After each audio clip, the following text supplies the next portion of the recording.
अग्निदेवताने सांगितलं काही हरकत नाही, भविष्यतः सायो नरनारायणौ तदा. मला माहीत आहे तुम्ही नरनारायणात म्हणून मी तुमच्याकडे आलो. बभ्रिर्वाणं प्रत्यभाषत. हो,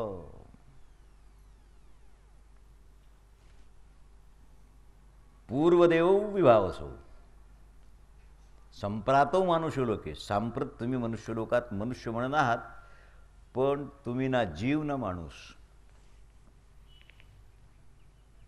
अग्नीने सांगितलं मी तुम्हाला अस्त्रशस्त्राची व्यवस्था करतो. लोकपाल वरुणाचं चिंतन केलं अग्नीनं. वरुणाने एक रथ,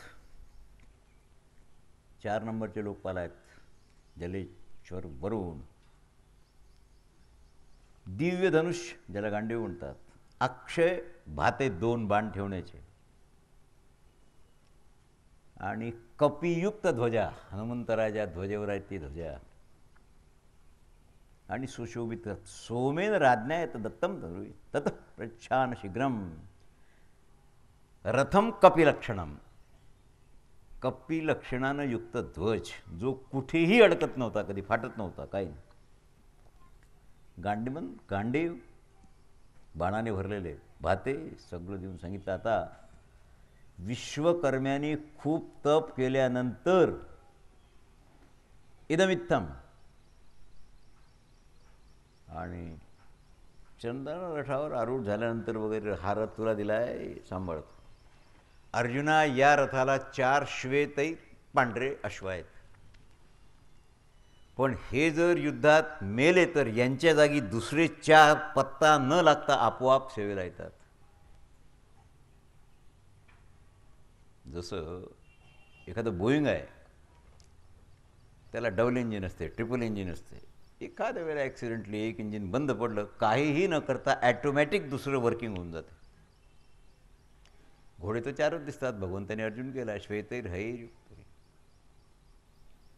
म्हणजे यदा कदा हे 4 घोड्याचं 4 हॉर्स पॉवरचं मशीन बिघडलं तर दुसरं ॲटोमॅटिक तयार. काय प्रदान केलं असेल हे? भयंकर आकृती ज्याची आहे असा एक वानर श्रेष्ठ त्याच्यावर आहे, आणि तो जेव्हा भुभुक्कार करत होता ना, त्यावेळेला त्याच्या आवाजानंच काही लोक मूर्छित पडत होते. अर्जुना, पूर्वकालात ब्रह्मदेवानी ज्याचं निर्माण केलं ते हे दिव्य गांडीव धनुष्य आहे. गांडीव म्हणजे गाठी, याला सहस्त्र गाठी आहेत. आणि तू जरी देव असेल तरी अग्नीनं म्हटलं मी तुला एक चक्र देतो, कुणाकडून उचलणार नाही, हलणार नाही तो सोडून, ज्याचा मध्यभाग वज्राचा आहे, चिंतनात तुझ्या बोटात येईल. याचा प्रतिकार नाही. वज्राने इंद्राने जरी प्रयत्न केला तरी जगाच्या पाठीवर कोणतंही अस्त्रशस्त्र या चक्राचा प्रतिकार करू शकणार नाही. आता देवाचं देवाला मिळालं असं आहे खरं. आपण स्वयंपाक झाला की देवाला नैवेद्य दाखवतो, तो तुम्ही दाखवता की देवाचं देवाला दाखवता? पाऊस तुम्ही पाडला काय? अंकुर तुम्ही फोडला काय? बीज तुम्ही तयार केलं काय? देवाचं जागीन सगळं, त्याला आपण दाखवतो. चक्र कोणाचं आहे? शंख चक्र गदा पद्म महाविष्णू किंवा नारायणाचे जे हाती आहेत त्याचंच आहे. होते असं कधी कधी. यत्तरत्र दृश्यंदम प्राण्या खांडवालय पलायंतम. भयंकर युद्ध झालं. इंद्राणी न थांबणाऱ्या जलधारा, कुणी मरत होते, कुणी जळत होते. आता एक तर ती हिरवून पेटत नव्हतं लवकर. आग्नेयास्त्र प्रगट केलं, त्याला पेटवलं. आता त्यांनी सांगितलं होतं की एक जीव बाहेर जाऊ देऊ नका. आकाशातून उडणारा पक्षी मारलं त्याला. उडी मारून जाणारे राक्षस संपवले. आता 2-3 उरले, मी सांगतो तुम्हाला. भयानक होतं सगळं ते. असंख्य प्राणी मेले. अग्नी हळूहळू तृप्त होत होते.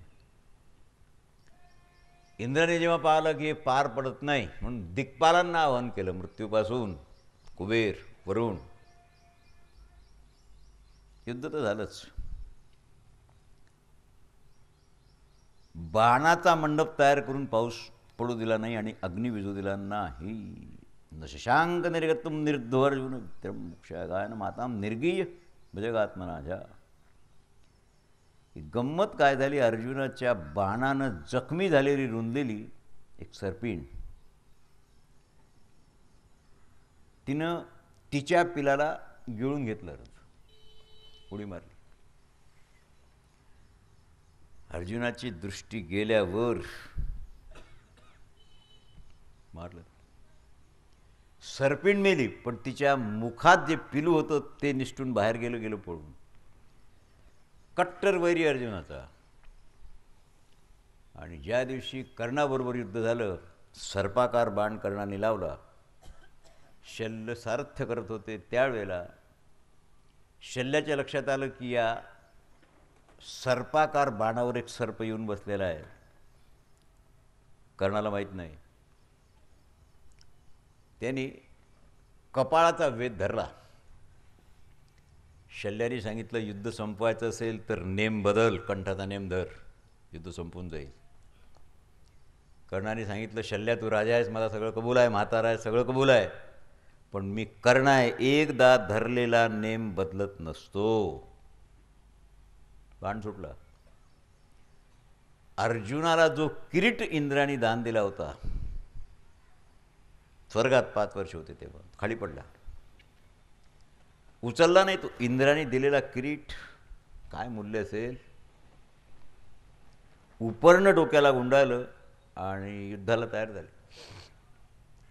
सर्पाने सांगितलं, कर्णा दुसरा बाण काढ, तुझी चूक म्हणून अर्जुन वाचला, मी त्या बाणावर बसतो. माझ्या बाणावर कधी बसलो? याच्या आधी बाणावर बसलो होतो. जा, मी दुसऱ्याच्या आश्रयानं शत्रूचा वध करत नसतो, तुझ्या आश्रयाने मी अर्जुनाला मारीन. हप जायत. त्यांनी वरून आकाशातून आक्रमण केलं की अर्जुनाने तुकडे केले त्याचे, सर्पाचे. हा तोच सर्प आहे जो सर्पिणीच्या मुखातून खांडव दहाच्या वेळेला जिवंत राहिला. माणसाचं वैर कसं असते पहा तुम्ही. काय असेल तिथे. अस्त्र, आता ऐंद्र अस्त्र म्हणावं याला. त्याच्यात एक थोडंसं पाखराचं कथानक आहे. गरुड जातीय जे पक्षी असतात ना, त्याचा थोडा आकार वेगळा असतो. तर ते युद्धाचं वर्णन खूप आहे, कारण या देवताबरोबर युद्ध आहे ना, सगळ्या देवता पराजित झाल्याच. खांडवनाचा दहा झाला, त्यातून मयासूर राक्षस पायावर येऊन पडला कृष्णार्जुनाच्या. हात आवरला. अर्जुनाने सांगितलं, शरण आणलेला मी कधी मारत नाही. कोण आहेस तू? तवा आकाशमाने शक्रतौ सुभागदम. आकाशवाणी झाली. हा नागप्रवर तक्षक यावेळेला तिथे नाही आहे. तो खांडवन दहाच्या वेळेला तक्षक कुरुक्षेत्राला गेलेला होता. बस एकाच कारणानं वाचला, त्या दिवशी तक्षक तिथे असले तर संपले होते. हे शोधत होते त्याला नारायण वगैरे लोक. फार भयानक आहे महाराज. हा जो मयासूर आहे ना, तक्षकाच्या भवनात होता. कसा वाचला? तक्षक तिथे नव्हते, पण तक्षकाच्या वाड्यात हा मयासूर लपलेला होता. त्याच्यावर भगवंताची दृष्टी पडली. अर्जुनाला तो काही दिसला नाही, कारण विप्रदवंत सहजा सदर्श मधुसूदना. हा वात सारथी अग्निदेव जटाधारण करून विज्ञाय दानवेंद्राणाम मयमे शिल्पिनाम चरम. जगात जेवढे शिल्पी आहेत त्यात उच्च कोटीचा मयासूर आहे. भगवंतांनी चक्र हातात घेतलं. सांगितलं, महाराज मरू नका मला.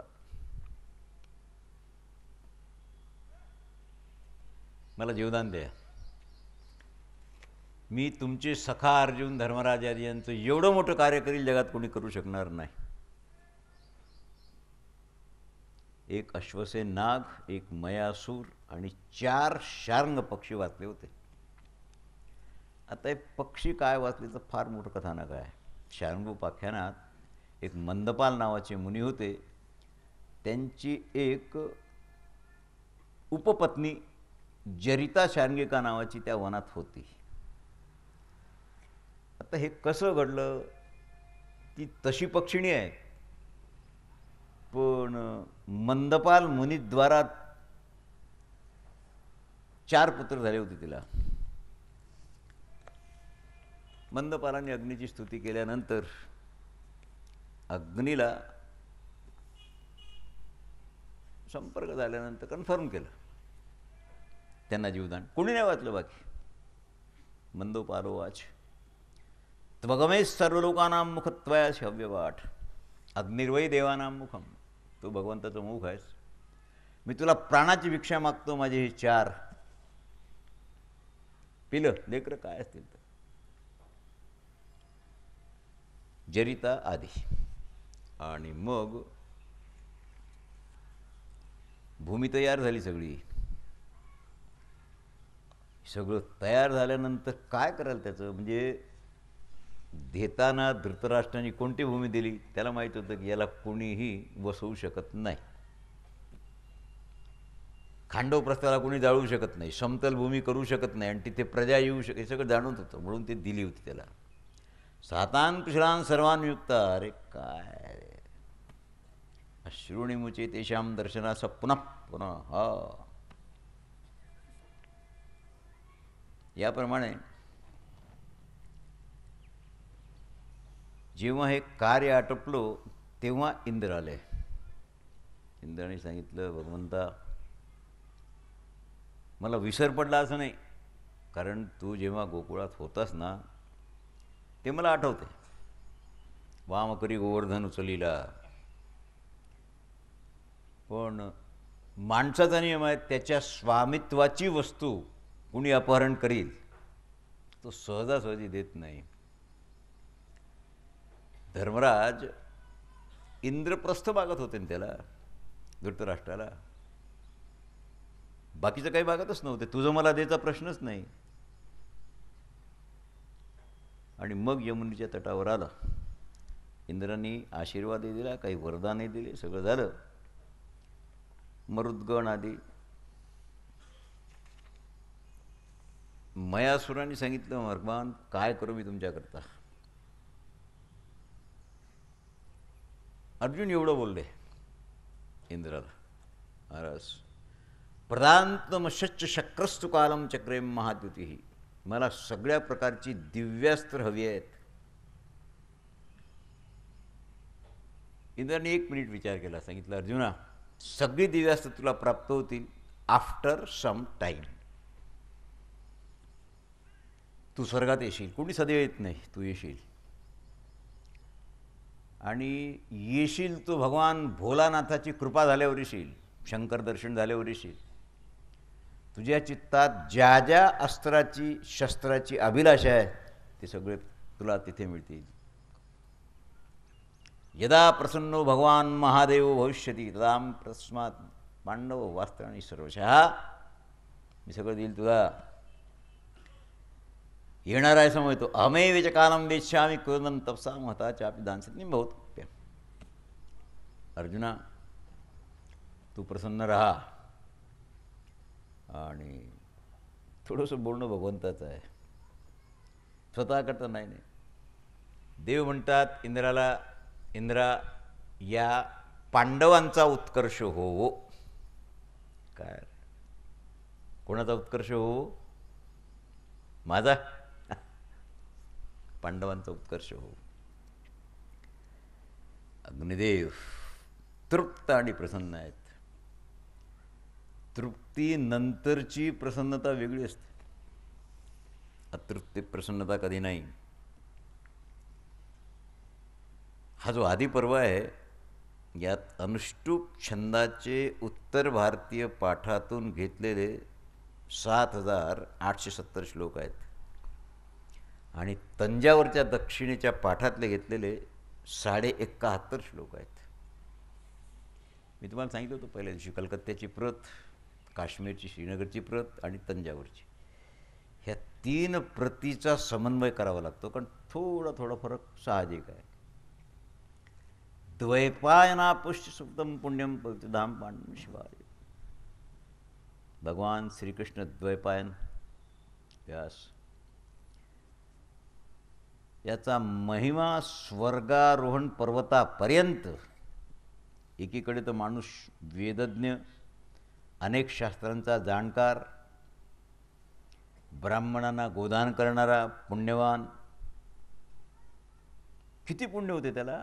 गायीच्या शिंगाला सुवर्ण लावून दान करणे, 68 तीर्थयात्रा करणे, वेदज्ञता प्राप्त करणे.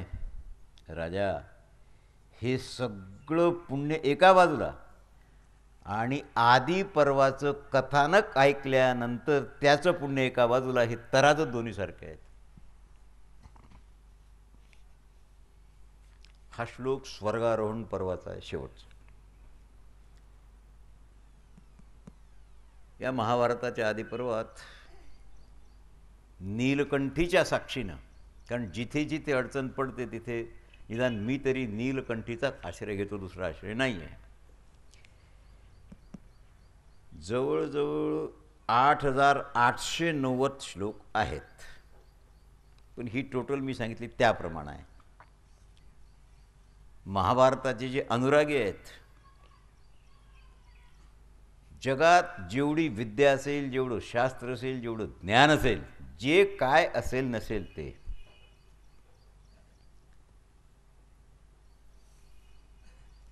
द्वैपायन व्यासाचं म्हणणं आहे सबंधी भारतात समाविष्ट केला आहे.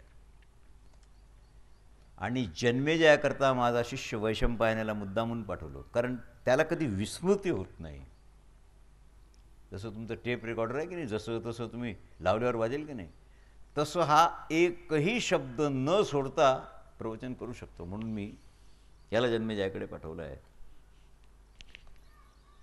सभापर्वाणी ततो ब्रीवीतम पार्थम वासुदेव संधिनोहम. वैशंपायन म्हणतात, राजन, त्यांनी सांगितलं की मी तुमच्याकरता एक मण्याचा महाल बांधतो. मणी म्हणजे रत्न नाहीत. मणी याचा अर्थ आहे पाषाण, स्टोन. तुमच्या बोटात अंगठी आहे, नकली असेल तर वेगळं आहे, पण जर खरा खडा असेल तर it is stone and stone only. दगड असतो तो. म्हणून त्याला शुद्ध करता करता करता करता पुढे डायमंड, नील वगैरे वगैरे. म्हणून ही रत्नांची सभा जी बांधून दिली धर्मराजाला, ती दगडाची सभा होती. पण दगड, आता तुम्ही टाईल्स वगैरे लावता की तुमच्या घरात वेगवेगळ्या प्रकारचे, जस्ट लाईक दॅट, तयार केलेली नाही आहे ते. ही शिल्पविद्या माझ्याजवळ आहे, म्हणून मी तुम्हाला हे बांधून देईल. आणि दग्ध झाल्यानंतर देवाने सांगितलं, अर्जुना, मी आता द्वारकेला जातो. कारण द्वारकेला गेल्यापासून इलाज नाही. आत्या आहे सख्खी, कुंतीला प्रणाम केला. तया स्वजन्माग्नी श्रावितो जनाज. सुभद्रेनं रडूनच रवाना केलं भगवंताला. आणि बहीण असल्यामुळे देव जरी आहे तरी पायावर डोकं नाही ठेवतायत, म्हणून हात जोडून लांबून प्रणाम केला. कन्येला आणि भगिनीला कधीही पायावर डोकं ठेवून प्रणाम करू देऊ नका, कारण त्या पूज्य आहेत. कन्याकुमारी आदी याचं चिंतन करा थोडंसं. कन्येचं ज्यावेळेला आपण कन्यादान करतो त्यावेळेला काशाच्या पात्रात तिचे पाय धुवून तीर्थ मात्याला, पित्याला, भावाला, सगळ्यांना घ्यावं लागते. शांताराम विधी आहे की नाही आहे. म्हणून तिच्या नमस्काराची पद्धत वेगळी आहे. मयासुराने जो महाल बांधला महाराज, काय सांगू तुम्हाला. कोसभर पोहोचवण्याकरता धर्मराज युधिष्ठिर आहेत, दारुक सारथी आहेत, त्याला बाजूला केलं आणि घोड्याच्या रज्जू धर्मराजाने हातात घेतल्या. पायलटिंग करायला भीम होते. महाबाहू अर्जुन सुवर्णमय दंडाने विभूषित चवर हाती घेतलेला होता. त्या हिमालयातल्या गायीची जी पुच्छ असतात ना, त्याचं चवर असतं. तथैव भीमसेनोप्याभ्याम साहितो वधी छत्रम शतता लगाम वैदुर्यम वगैरे. नकुल सहदेव सेवेला आहेत रथात आणि बाकीची मंडळी रथाच्या मागं आहेत. तेव्हानी सांगितलं, आता कोसवर आलो हवे, तुम्ही आता परत जा. एकही व्यक्ती अशी नव्हती की ती रडत नव्हती. भगवंताचा विरह वियोग. आणखी एक कोस आम्हाला येऊ द्या, धर्मराजाने सांगितलं. ठीक. गत्वा कृष्णा परमपूज्य समाते निवर्तते. 2 कोस गेल्यानंतर मात्र मग देवाने सांगितलं, आता दादा तुम्ही परत जा. अत्यंत प्रेम मनोभृतंजम कृष्णम प्रीती समन्वयात अकामायम पार्थस्ते गोविंद समासा. केशवा, तुझ्या दर्शनानं मन नाही तृप्त होत, काय करावं. द्वारकेला जेव्हा आपण दर्शन घेतो मूर्तीचं, माणसाला हटावंसं का नाही वाटत. एक तर मूर्तीचं वैशिष्ट्य, भगवंताच्या 125 वर्षातले जवळजवळ 100-102 वर्ष द्वारकेत गेलेले आणि इतकं सुंदर देवाला सजवतात तिथे अलंकाराधिकानं. दर्शनार्थी हटणारच नाही, एवढं आकर्षण भगवंताचं. मूर्तीत देवाचं किती असेल.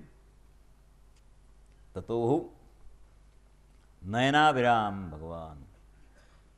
देवदर्शनानं नयन तृप्त होतील की अतृप्त राहतील. ज्याचे तृप्त होतात तो भक्त असण्याचं कारण, अरे आपले डोळे तृप्त झाले असते, आपण कशाला मरायला दरवर्षाला गेलो होतो पंढरीला. वारी कधी येईल याची वाट पाहिली तो वारकरी आहे. 12 लाख आठवडे वाढण्याचं काही कारणच नाही. काय सांगू महाराज. अर्धवट आहे कामना, अर्धवट आहे कृष्णा. क्षिप्रान देते शौरिश्चवा अकामान पार्थ असते गोविंद समागत. अतृप्त काम होता मी. मन आमचं तुझ्याबरोबर आहे, दिसणार नाही तुझा, पण रथात तू बसलायस ना, तुझ्याबरोबर आमचं मनही आहे. सकेती मत्वा प्रसम यतुप्तम हे कृष्ण हे यादव हे. द्वारकेची स्थिती फार विचित्र होती. देव येणार हे कळल्यावर द्वारकावासी संबंधचे संबंध जे काय असतील शिवेवर होते. भगवंतांनी उडी मारली रथातून. आहुकम पितरम वृद्धम मातरम. राजा उग्रसेन, वसुदेव, माता देवकी आणि बलराम दादा त्यांना प्रणाम केला आणि मग रुक्मिणीच्या मालात गेले. उलटा प्रकार आहे. तुम्ही गावाहून आले समजा 6 महिन्यानंतर, आधी बायकोला भेटाल की बापाला. काय देव बावळट. बरं अष्ट नाही काय त्या काय ते धरून आणलेली बायको आहे काय. नाही गेले रुक्मिणीकडे आणि मग गत शंका आधी काय असेल. विश्रुताम त्रिशुलोकेषु पार्थम दिव्य उत्सव प्राणिनाम विस्मयकारी. भगवंताचं दर्शन आणि देव येणार हा शब्दच विचित्र आहे. तुम्हाला काल सांगितलं, बिंदू सरोवरात एक गदा पडलेली होती. राजा ऋषपर्व्याचं राज्य ओस पडलेलं होतं. देवयानीची कथा सांगताना मी तुम्हाला सांगितलं होतं. शुक्राचार्य ते निघून गेलेले सगळे. त्या ऋषपर्व्याच्या अगदी हिमालयाच्या वरच्या टोकाला जे राज्य होतं तिथे ह्या वस्तू होत्या. देवदत्त शंख आणला आणि बिंदू सरोवरातून गदा आणली. सहस्र फुलाची ती भीमाला दिली आणि देवदत्त शंख अर्जुनाला दिला. हजारो गदे एवढी एक गदा होती ती. 6 शतसहस्र संहिता शत्रुघातिनी. आणि वारुणश्च महाशंको देवदत्त, हा जो देवदत्त शंख आहे तो खरा वरुणच होता. तो फुंकल्यावर बाकी शंखाचे आवाज आपोआप लुप्त होऊन जात असत. हिरण्यशृंग नामक जो महामणिमय विशाल पर्वत आहे, हे सगळं मटेरियल आणलं त्यांनी तिथून. 10,000 हात लांब रुंद जागा तुम्ही धरा. त्याला 14 महिने मयसभा निर्माण करायला लागले ते बांधायला. 14 महिन्यात मयासुरांनी तयार केलं धर्मराजाचं राजभवन. त्यात हे सगळं वापरलेलं होतं. भिंत असेल तिथे दार आहे, दार असेल तिथे भिंत, जमीन दिसेल तिथे पाणी, पाणी आहे तिथे जमीन वगैरे, हे सगळं केलेलं होतं. पद्मराग मणिमय म्हणा तुम्ही त्याला. त्यात लहान लहान सोनेरी रंगाचे मासे होते. आता तुम्ही काचाच्या पेट्यात वापरता की नाही तसे. मयासुराची किमया आहे. अद्भुत मयद्वारा निर्मित सभावन. आणि धर्मराजाने त्यात सपत्नीक प्रवेश केला. मी रामेश्वरच्या कथेत बोललो होतो. कारण वास्तू पूजा ना ब्रह्मचारी करू शके ना संन्यासी, ना वानप्रस्थ. वानप्रस्थ पत्नी आहे करू शकतो, पण वानप्रस्थ झाल्यावर मग नाही करता येत. वानप्रस्थ होण्याच्या आधी हे काय सपत्नीक पूजा केली. रामाने 2दा केली. चित्रकूटाला पहिल्यांदा 3 खोल्या बांधून, आणि नंतर पंचवटीत शंकराची स्थापना केली. मूर्तीची प्रतिष्ठा करायला गृहस्थाला पत्नीला. रामेश्वरची सगळ्यात पहिली कॅसेट ही धर्मचर्चा विस्तृत आहे. त्यात रामाने ज्यावेळेला प्रतिष्ठा केली रामेश्वराची, त्यावेळेला सीतामाई होती काय? नाही. प्रतिष्ठा कशी केली? कारण सागराच्या तटावर जाऊन शिवपूजन करणे होतं हनुमंताचा वगैरे प्रकार तुम्हाला माहीत आहे. त्यातून देव आहे म्हणून नाही, देव माणूस झालेला आहे, नियम त्यालाही आहे. नाही तर चित्रकूटाला वास्तुपूजा का करता? पंचवटीला का करता? धर्मराजाने वास्तुपूजा करून गृहप्रवेश केला. आणि पूजा कार्य संपन्न ब्राह्मण, त्यात असित देवल आदी होते, कृष्ण द्वैपायनी होते, शुकदेवी होते, व्यासांचे आवडते शिष्य सुमंतूही होते. आवडता शिष्याचा अर्थ कळला का तुम्हाला? जे प्राण गेला तरी अवज्ञा करत नाहीत, आज्ञेचं पालन करतात. जोवरी हा प्राण जाय त्याच. आणि ज्यावेळेला वेद वाटले ना, वेद दीक्षा झाली, त्यावेळेला पहिले सुमंत्रादी जे आहेत हे त्यांनीच ग्रहण केले. शिष्य तर पुष्कळ होते. भार वेदाचं ओझं कोण वागवेल? बुद्धीत वागवावं लागते. ते पर्वत मुनी होते, मार्कंडेय होते, पवित्र पाणी सावर्ण सगळं होते, गालवादी आणि रैभ्य होते. शाप भ्रष्ट नंतर शुनक, एक शुनक वेगळे, हे द्वितीय शुनक आहेत. शांडिल्य वगैरे सगळे होते. एते चान्येच भाऊ वेद वेदांग पारग हा उपासते महात्मानं स्वाया. सगळ्यांनी महाल पाला, सभा पाली.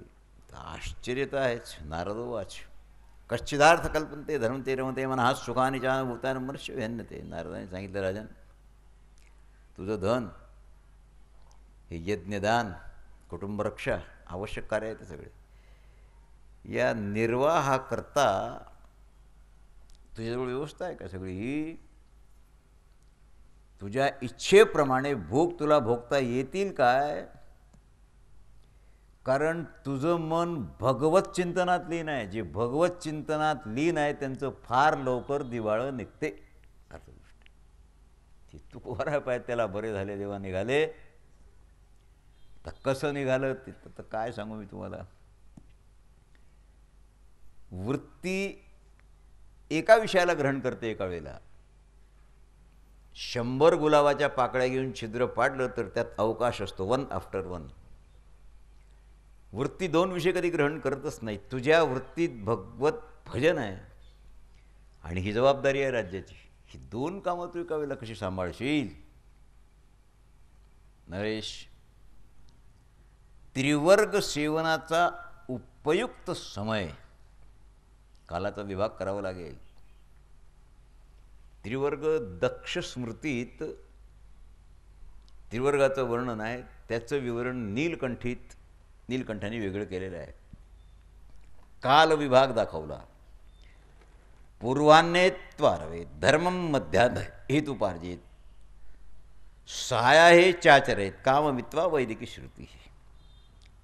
म्हणजे पूर्वान्न कालात धर्माचं आचरण करा, मध्यकालात धनोपार्जन करा, आणि सायं नंतर रात्री त्यावेळेला कामसेवन करा, पण दुसरा प्रहर टाळून. नीलकंठीत फार बारीक विवेचन आहे. ही जे उदधृत केलेलं आहे ते वैदिक मताप्रमाणे आहे सगळं. हेची थोर भक्ती आवडते देवा संकल्पावी माया. तुकोबारांची इतकी गोड अभंग आहेत, काही कारणच नाही. माझ्यासमोर पानेटला जे 15 कीर्तनं झाली ना, 15 कीर्तन का नारायण महाराजचं झालंच. आता ते वयोवृद्ध तपोवृद्ध सगळ्यात जुने वारकरी आहेत. आज आपल्याजवळ अर्ध्यापेक्षा जास्त गाथा पाठ असणारे फक्त नारायण महाराज आहेत. क्रमानं उरलेल्या वारकरी संतांचं वेगळं पठण आहे, फक्त तुकोबाराचा गाथा. कश्चित प्रकृत्या सप्तलुप्ता भरतर्षवी आढ्या सदा विस्नानी सर्वशः. नारद म्हणतात, राजन 7 प्रकृती प्रकाराने सांगितल्या जाते. ती शत्रूत मिसळू नये. तुझ्या राज्यात जे धनी लोक आहेत, तू सगळ्याच्या आधी व्यवस्था पहा. तुझ्या राज्यातले धनवान मोठे मोठे शेटजी लोक व्यसनात तर गुंतले नाहीत ना. धना वाचून राज्य चालत नाहीत. राजाच्या ठिकाणी 6 गुण असतात: व्याख्यानशक्ती, प्रगल्भता, तर्क कुशलता, लॉजिक तर पण कुशलता, भूतकालाची स्मृती आणि भविष्यावर दृष्टी, आणि सगळ्यात शेवटी नीतिनिपुणता. धर्मशब्द नाही आहे. धर्मनिपुणता म्हणता येत नाही, नीतिनिपुणता. मी तुम्हाला परवा सांगितलं होतं, नीतीचा अभ्यास, नीती कळल्या वाचून धर्माकडे वळू नका, गडबडून जाईल. मंद मुमुक्षता वाचून तीव्र मुमुक्षत्व कधी प्राप्त होत नाहीत. उपासना कर्म जे जे आपण करतो सगळं मंद मुमुक्षत्वात आलं. तीव्र मुमुक्षुला एकच आहे, मंद मुमुक्षत्वातून निघून जेव्हा तीव्र मुमुक्षत्वात तुम्ही प्रवेश करता, 14वा अध्याय गीतेचा पहा, त्यावेळेला क्षणोक्षणाची करावा विचार. बस, दुसरं काही नाही करावं लागत त्याला. तीर्थ नाही, यात्रा, कुछ नाही, नो उपासना, नथिंग. कशाचा विचार? अरे एकच विचार आहे, जगत दिसते ते आहे काय, असलं तर सत्य आहे काय, दिसत नाही तरी देव आहे की नाही, हाच विचार. तरावया पार. आणि याच्याकरता 7 उपाय आहेत. तर्क कुशलतेकरता आणि भूतकालाच्या स्मृतीकरता मी तुला सांगतो: मंत्र, औषध, इंद्रजाल, साम, दान, दंड आणि भेद. मग साम, दाम, दंड तर प्रत्येकाला माहीत आहे. नाही बाबा, रोग आहेत 7 आणि औषध आहेत 4. त्याला मंत्रही लागेल, औषधही लागेल आणि इंद्रजालही लागेल. काय वाश्याचं? तू परीक्षा करतोस काय? तुझ्या राज्याचे जे शासक आहेत, ज्यांची नेमणूक तू केली आहेस, परीक्षा केली, इंटरव्ह्यू झाला. अरे इंटरव्ह्यू म्हणजे परीक्षा नाही. परीक्षेची 14 स्थानं आहेत. नीतिशास्त्रात 14 स्थानं परीक्षेची आहेत. देशो दुर्गो रथो हस्तवाजित्व अधिकारणा अंतःपुर गणादेशो.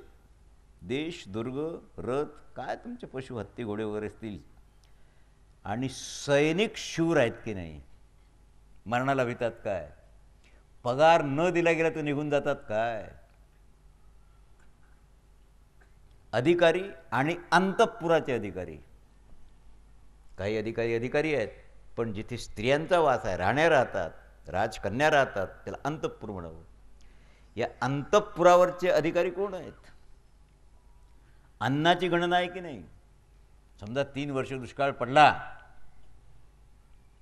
प्रजेला पुरेल एवढं अन्न तुझ्याजवळ आहे की नाही, याची गणना आहे की नाही, शास्त्र जाणणारे विद्वान आहेत की नाही, लेख आहेत की नाही, कारण इतिहास इति तस्य हाचा इतिहास हे सगळं पुढच्या पिढ्यांना कळल्याच्याकरता लेखन करून ठेवा की नाही.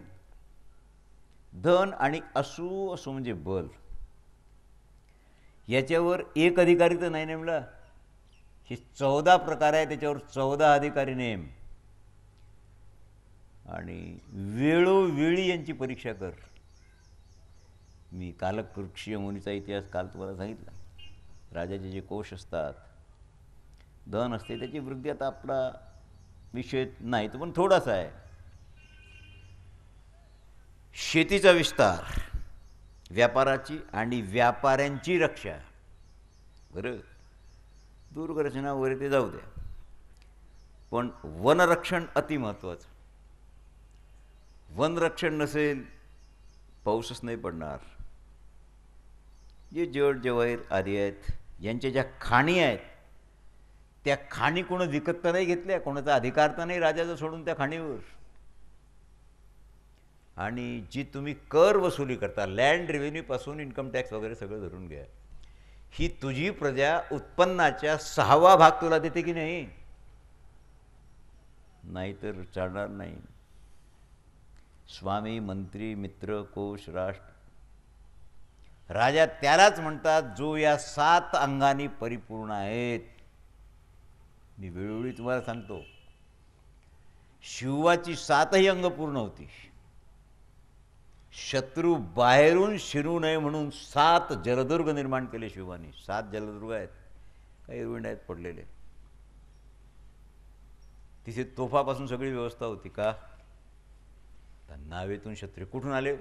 फ्रेंच कुठून आले? इंग्रज कुठून आले? भूमीवरून आले काय? नाही नाही.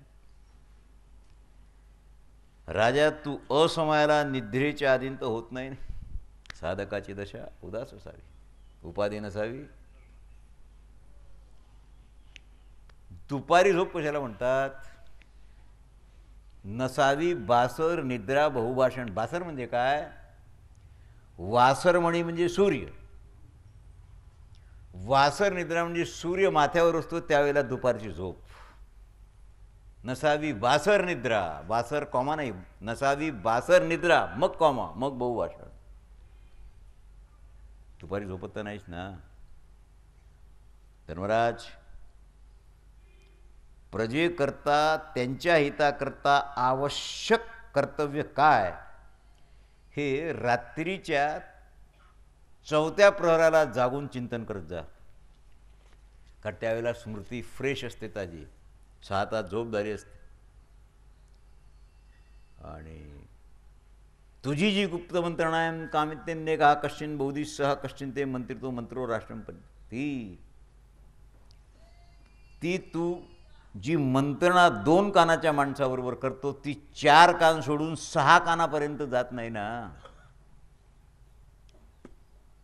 काय बारीक असं. नारद, देवर्षी नारद, गूढ विषयावर एकदम निर्णय घेऊ नको आणि एकटा विद्वानांचा सल्ला घेतल्या वाचून निर्णय कधीच घेऊ नको.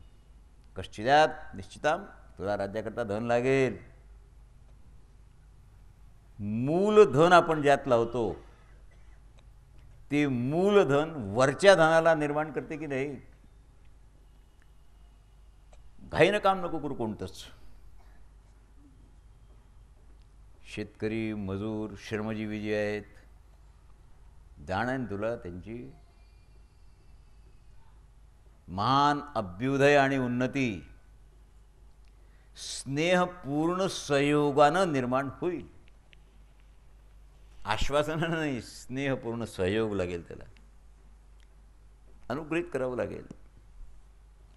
आणि कश्चित कारणिका धर्मे सर्वशास्त्री सुकोविदा, तुझे जे शिक्षक आहेत त्यांना धर्मशास्त्राचा अभ्यास आहे का? नीतीला जाणतात काय ते?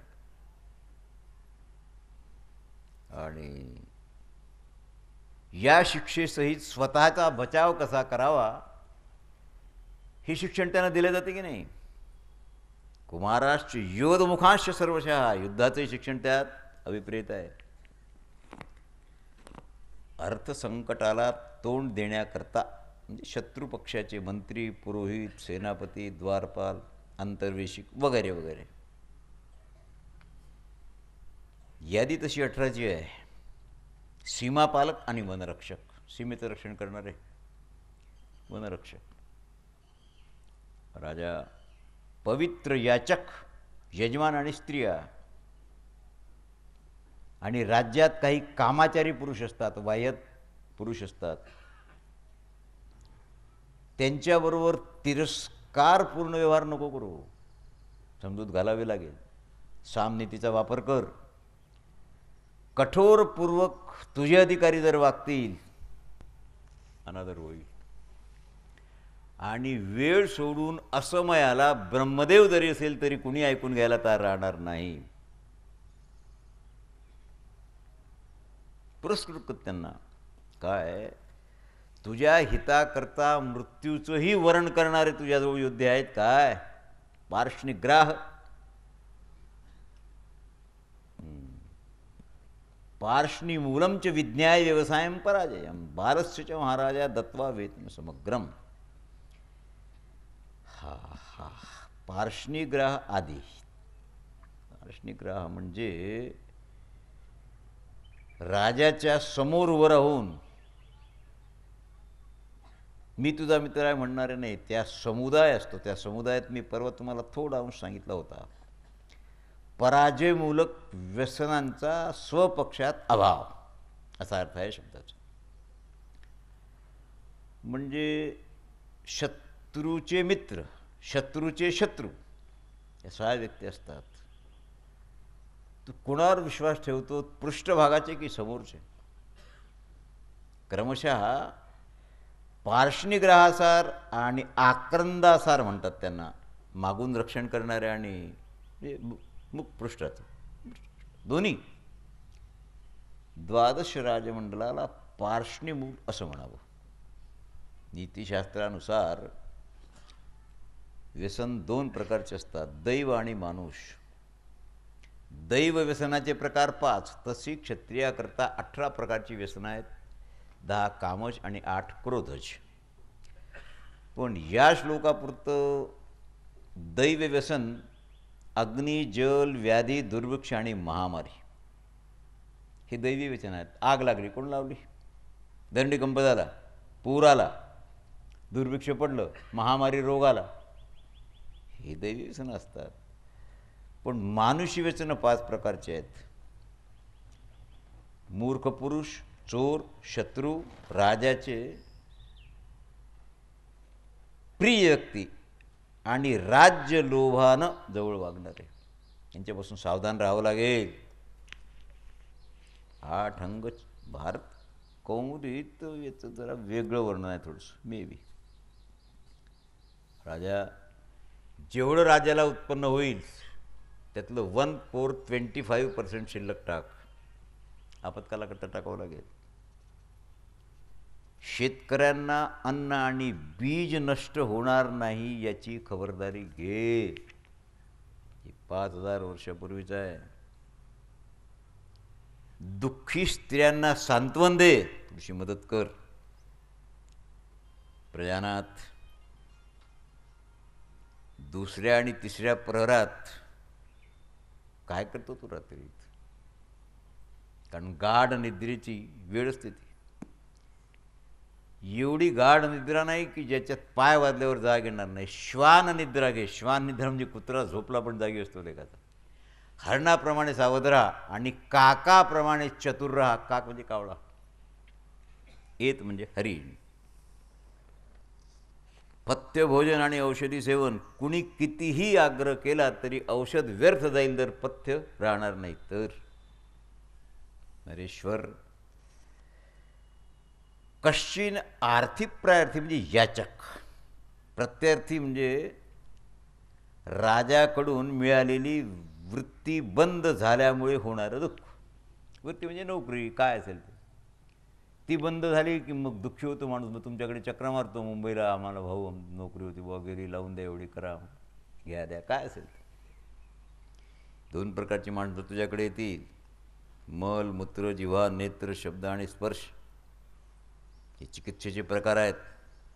नाडीची देखरेख ठेव, मलमूत्र विसर्जित वेळेवर होते की नाही, जिभेला काही रोग आहे काय, नेत्राला रोग आहे काय, आणि स्पर्श, स्तनाग्राचा स्पर्श तो जाणवणार नाही तर माणूस 6 महिन्यात मरून जाईल. म्हणून स्पर्शाकडे लक्ष ठेव. फार बारीक आहे हो. आणि मूर्ख मंत्री जर असतील ना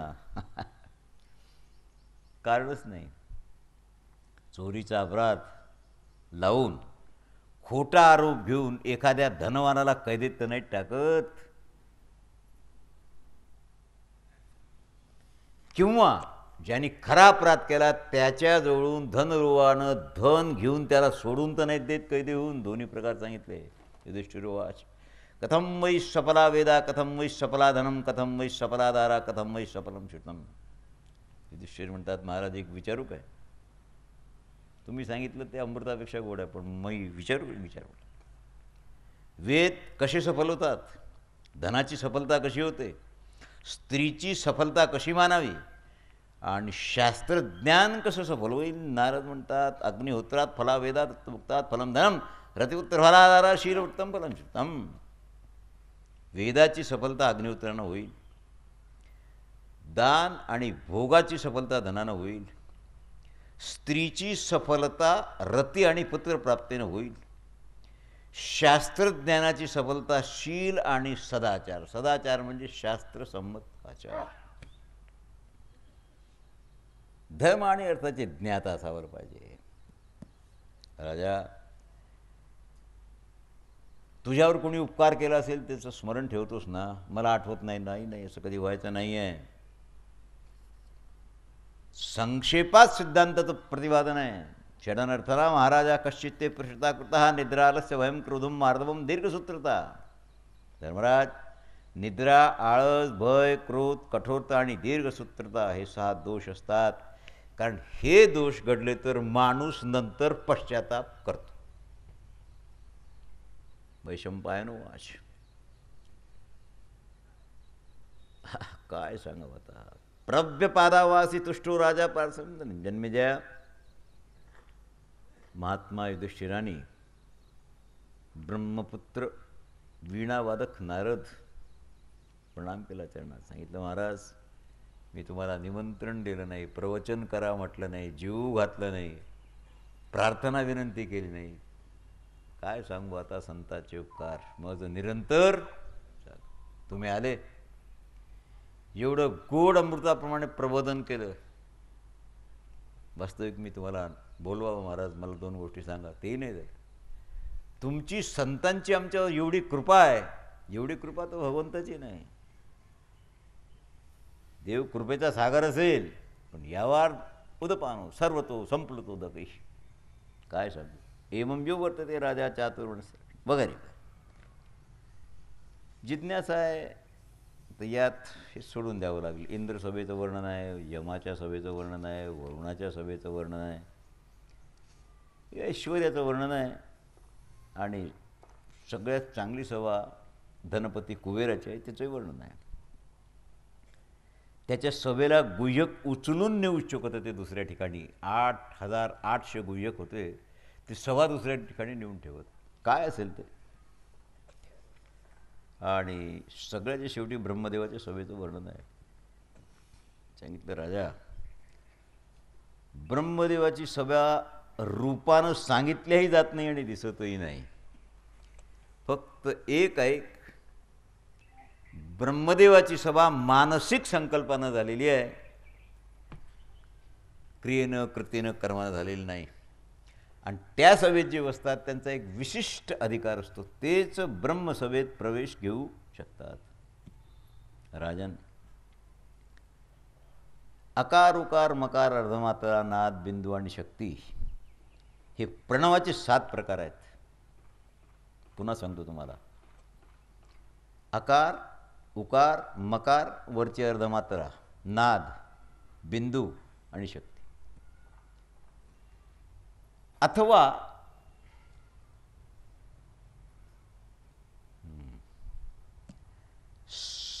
म्हणजे संस्कृत प्राकृत पैशाची अपभ्रंश ललित मागत आणि गद्य हे वाणीचे प्रकार झाले 4.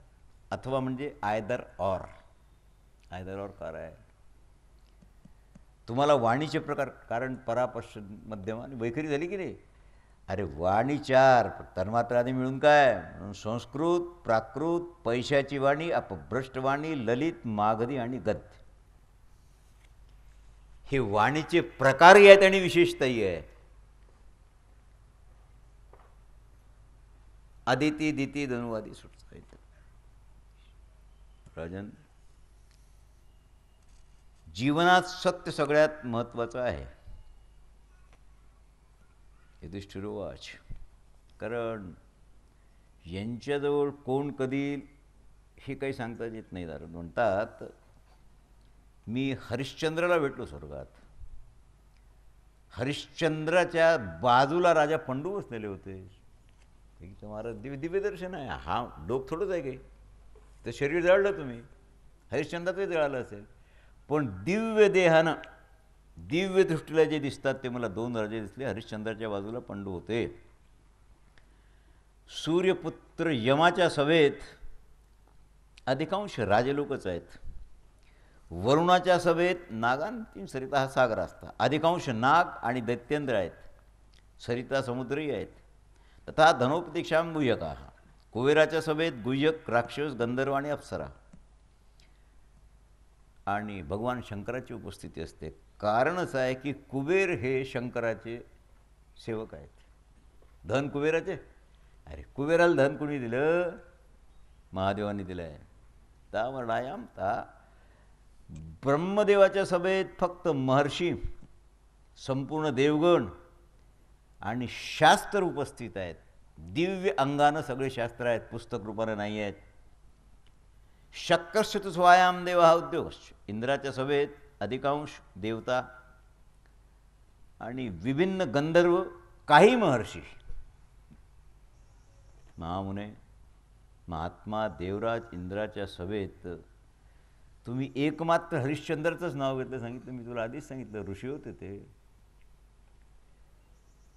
ते राजर्षी होते. कोणता असा माणूस आहे की जो स्वप्नात दिलेल्या दानात प्रत्यक्षात स्थित राहील? स्वप्नात विश्वामित्राला दान दिलं, जागृती स्वप्न नाही आहे, नथिंग. पण स्वप्नात दान दिलेलं सत्य केलं जागृतीत. हरिश्चंद्र घाट पाहिला ना काशीला? हरिश्चंद्र घाटाच्या बाजूला कोणता घाट आहे? सगळे मुर्दे ओलांडून जावं लागते ना तुम्हाला.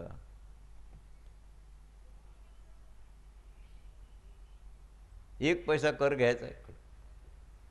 बायको विकून टाकली तारामतीसारखी, आणि स्वतःच्या पुत्राला जाळायलाही कर वसूल केलं.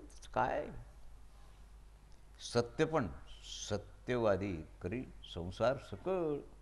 अलिप्त कमळ जळी जैसे. नियमपूर्वक व्रताचं पालन करणे. इक्ष्वाकुलात त्रिशंकू जे होते ना, ही सत्यवती वेगळी आहे, त्यांची पत्नी. राजा पंडूनी प्रणाम केल्यावर मी त्यांना विचारलं, महाराज मी पृथ्वीवर जातो, हरिश्चंद्राला आशीर्वाद दे. मी फार तेजस्वी वाटले मला ते. पंडूनं सांगितलं, जर तुम्ही जाताच आहात त्याने महिपाला राजसूयम महाक, म्हणजे ते होऊन ते वर्तस. माझ्या पोरांना सांगा धर्मराजा दिला, राजसूय नामक महायज्ञाचं अनुष्ठान करा. आणि मी इथे देवराज इंद्राच्या कृपेनं आनंदात आहे, हे सांगा त्यांना. कुंती कुमार पांडुकवरंदना. हा राजा हरिश्चंद्राची संपत्ती पाहून चकित झाले पंडू. धनसंपत्ती वेगळी, तपसंपत्ती वेगळी. काय तप असेल त्यांचं? सत्याच्या बेसवर जे तप आहे ना. त्यांनी सांगितलं, भ्रातस्थ ते तुमच्याजवळ सगळं अनुकूल आहे, राजसूय नामक यज्ञ करा. राजसूय यज्ञात 4 दिशेला 4 वीरांना कोणले पाठवून सबंध राजाजवळून कर घ्यायचा असतो, आणि मग चक्रवर्ती राजा. मला इथे बरीच वर्ष राहायची आहेत. एक कोणतं तरी निमित्त होत असते, पृथ्वीवर विनाशकारी युद्ध उपस्थित होत असते. युद्धंच राजा, एक लक्षात ठेव, मी जे तुला राजसूय यज्ञ सांगतो ना, ह्या यज्ञात काहीतरी विघ्न व्हावं म्हणून काही जीव त्यांना ब्रह्मराक्षस म्हणतात, जे यज्ञात, सत्कर्मात, कीर्तन, प्रवचनात, यात्रेत विघ्न शोधतात ना, ते सगळे ब्रह्मराक्षस. म्हणजे शहाणे पण राक्षसी वृत्ती, ब्रह्मराक्षस. किंचिदेव निमित्तम भवेत क्षयावत. पृथ्वीवर विनाशकारी युद्ध उपस्थित होईल, क्षत्रियाचा संहार होईल आणि भूमंडलाच्या विनाशाचं कारण राजसूय यज्ञ होईल तरी कर, कारण हे आता अवश्यंभावी आहेत. वैशंपायन म्हणतात, हा काहीच करत नाही देवाचे सल्ले वाचून. संकल्प ठीक आहे, कृष्णाची आज्ञे वाचून, त्याला विचारले वाचून काही करायचं नाही. पावन याचा अर्थ आहे ऋण. ब्राह्मणांना दक्षिणा दिल्या जाईल वगैरे, हे सगळं होईल. राजसूय विषयक माहिती आणि नंतर त्याचा संकल्प आणि पहिली पार्टी मीटिंग 5 भावात, त्यात कुणी नाही दुसरं. संमती घ्यावं लागेल आणि नंतर मंत्री, नंतर जनता. कारण त्याच्याकरता 6 अग्निवेदी निर्माण करावे लागतात. शांताराम, मी तुम्हाला दुपारच्या प्रवचनाला याचं एक विशेष आयोजन जे असते ते सांगेलच. कारण काय आहे, अश्वमेध यज्ञ ज्यावेळेला केला जातो त्यावेळेला श्यामकर्ण, पांढऱ्या रंगाचा, कानाची टोकं काळी आहेत, श्यामकर्ण अश्व आणावं लागतं. त्याला दिशा दाखवायची नाही, पूजा करून त्याच्यात विशेषता निर्माण करावी लागते. जर आपण पार्थिव पाषाणाची मूर्ती करतो त्यात विशेषता निर्माण करतो, समंत्र. तसं समंत्र अश्वाचे पूजन झाल्यावर त्याच्या मस्तकावर पट्टी लावायची त्या राजाच्या नावाची, सुवर्णाच्या पत्र्यावर, आणि त्याला सोडून द्यायचं. दिशेचा चॉईस त्याचा आहे, कोणत्या दिशेला जाईल सांगता नाही येत. मग योद्ध्यांनी त्याच्या मागं जायचं, तो ज्या ज्या दिशेला जाईल त्या त्या भागातले राजे जिंकायचे. हा विधी राजसूय यज्ञाचा आहे, अश्वमेधाचा नाही. अश्वमेधाचा आहे, पण राजसूयाचा जेवढे राजे पृथ्वी तलावर आहेत, मध्यभाग, पूर्व, पश्चिम, दक्षिण, उत्तर भाग, सगळ्या राजांचा पराभव करून जिंकून वगैरे, हा कठीण आहे. राजसूय यज्ञ दोन्ही बाजूनी कठीण आहे. संमती तर प्रत्येक माणूस देईलच.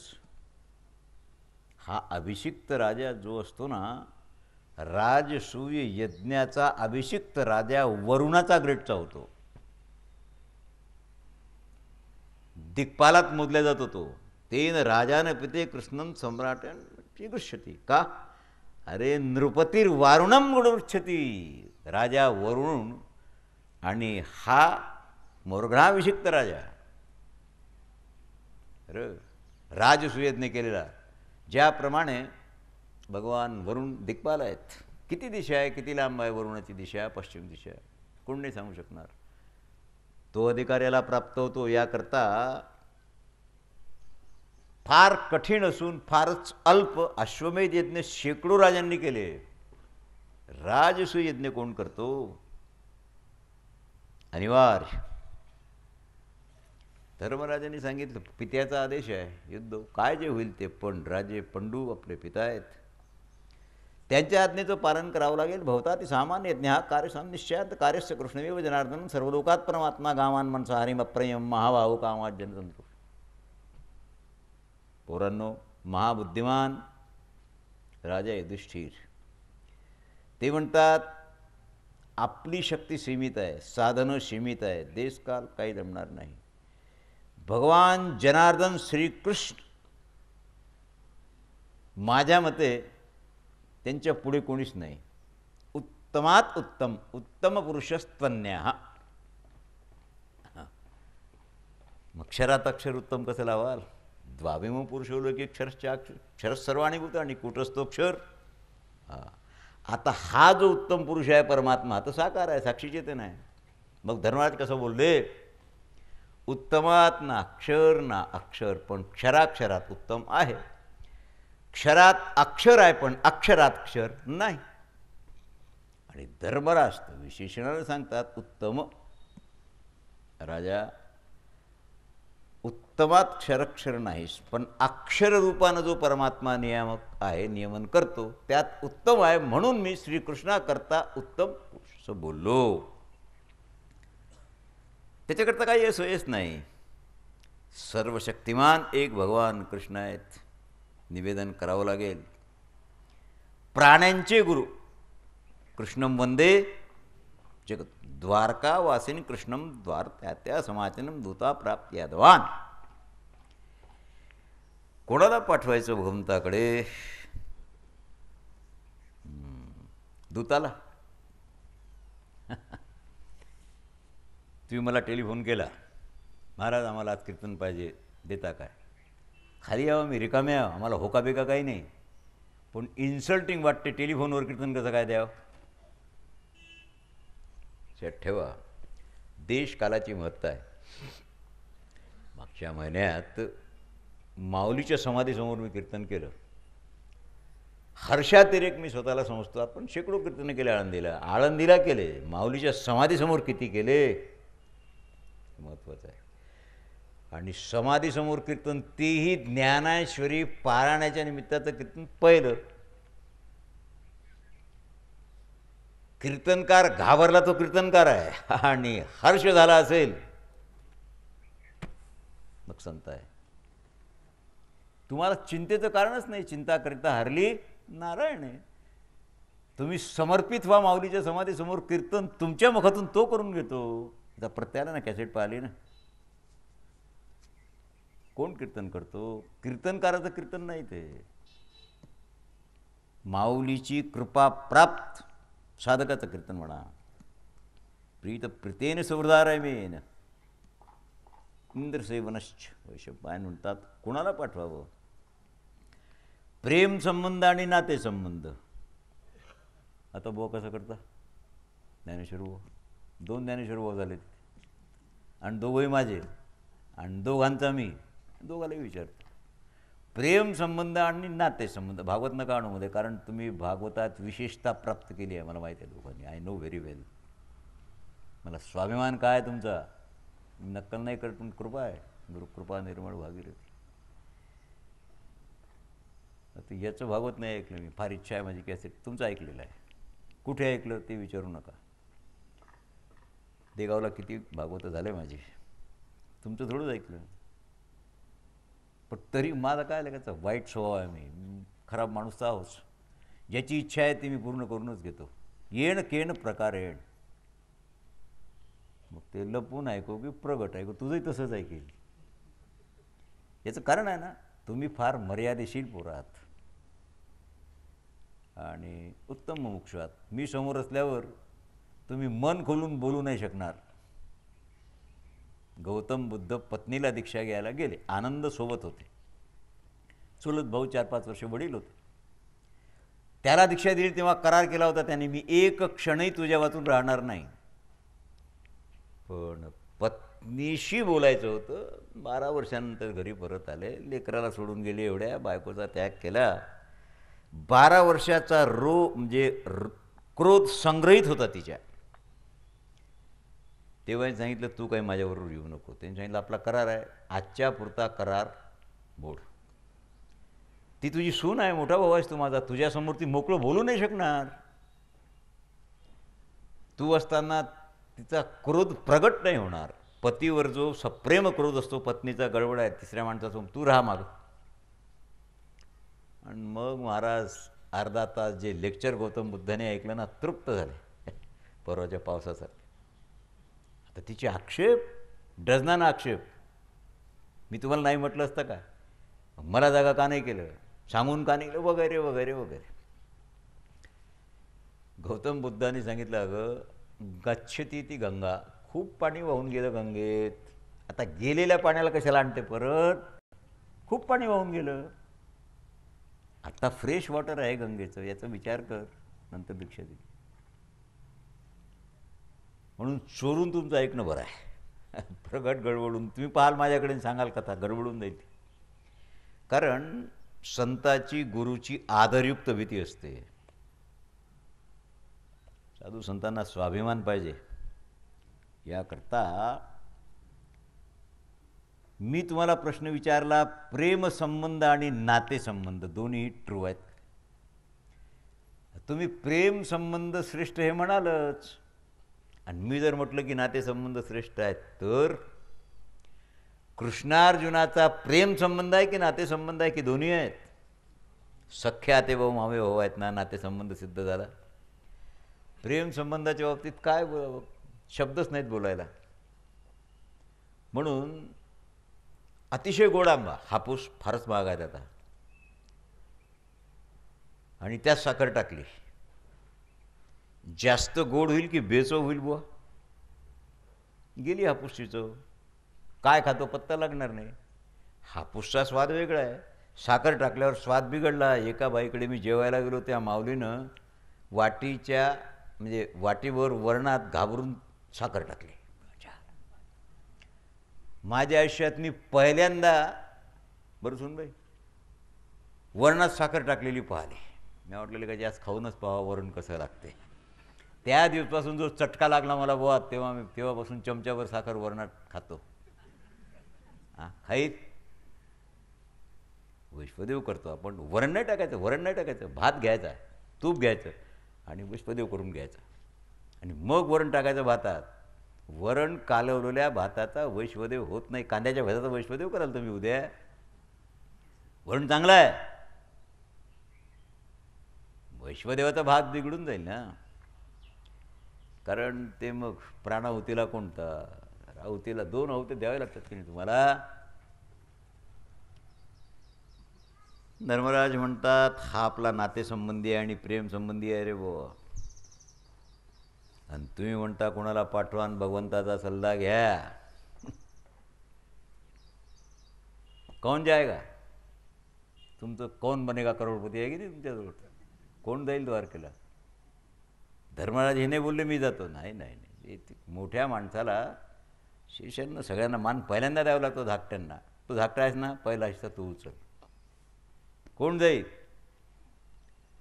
अरे दादानी कुणाला बोलूच दिलं नाही. भीमाने सांगितलं काय नाही, ते अर्जुन आला की अर्जुनाच्या महालात, आला की अर्जुनाच्या महालात. आम्हाला काय गाता येत नाही की वाजवता येत नाही की म्हणता येत नाही की आमचं प्रेम नाही त्याच्यावर, मी जातो द्वारकेला. दादा कोण पडतो? दादा लवकर या जावं, कारण तुम्हाला ज्या ठिकाणी 4-5दा भोजन मिळते आणि तिथे मग तुम्ही लवकर येतोही ना तिथून. हे काम गडबडीत आहे जरा. आपल्याला संमती पाहिजे भगवंताची, कारण आपण तर पाय नाही टाकत ना त्याच्या संमती वाचून.